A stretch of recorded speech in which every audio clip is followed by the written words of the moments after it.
Gordon was resting in a siding. It was a hot day, and the express had been heavy.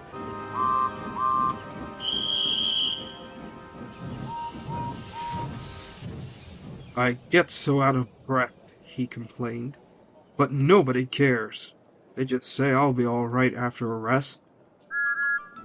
"Get the Fat Controller to give you tanks in a bunker," suggested Thomas, cheekily. "You'll feel like a new engine. We tank engines never get out of breath, you know." Perhaps it was lucky for Thomas that poor Gordon hadn't the energy to make any reply. The men worked hard on Gordon, but they couldn't make him better. "You need new tubes, Gordon," they said. "You'll have to go to the works to have them fitted."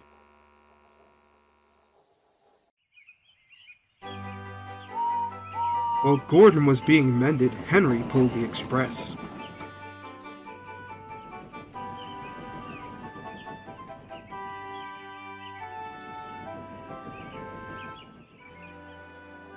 But one morning, just before Gordon was due back, Henry was ill too. "We've no spare engine, except Thomas," the inspector told the Fat Controller. "But he can't pull the train on his own." "Can Percy help?" asked the Fat Controller. The inspector shook his head. "The two of them with Duck might manage," he suggested. "It's only as far as the works, and they're sure to have a spare engine there."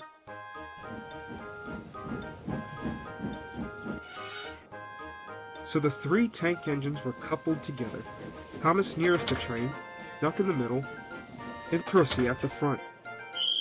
Then, slowly, they started. Come on, hissed Percy importantly. We're doing it, with Duck. Pull harder, rumbled Thomas to the others. The heavy train drew out of the platform. The engines couldn't go as fast as Gordon, but the passengers didn't mind. They knew that Thomas, Percy, and Duck were doing their best. Expresses are not like branch line trains. They don't stop at all the little stations, and the engines don't have a chance to get their breath back.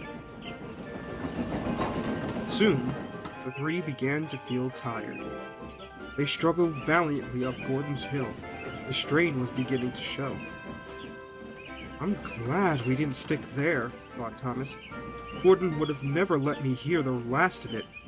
The hill proved too much for Percy. His driver blew his whistle and stopped the train.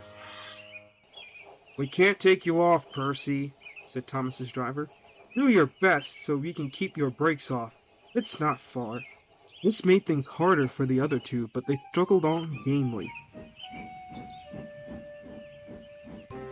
Twin columns of steam shooting high into the air.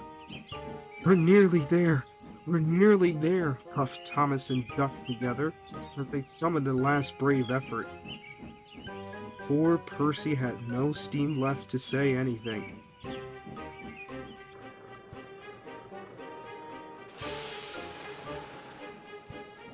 They were just passing the works when Duck found he could go no further.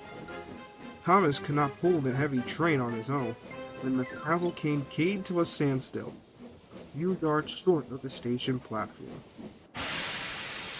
And there, watching from the works siding, stood Gordon.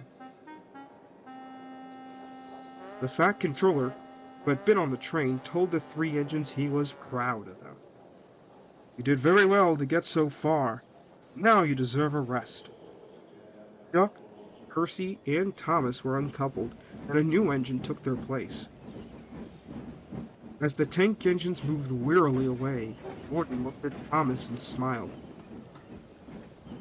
Then, he took 3 deep breaths and winked. He didn't need to say anything. Thomas knew exactly what he meant.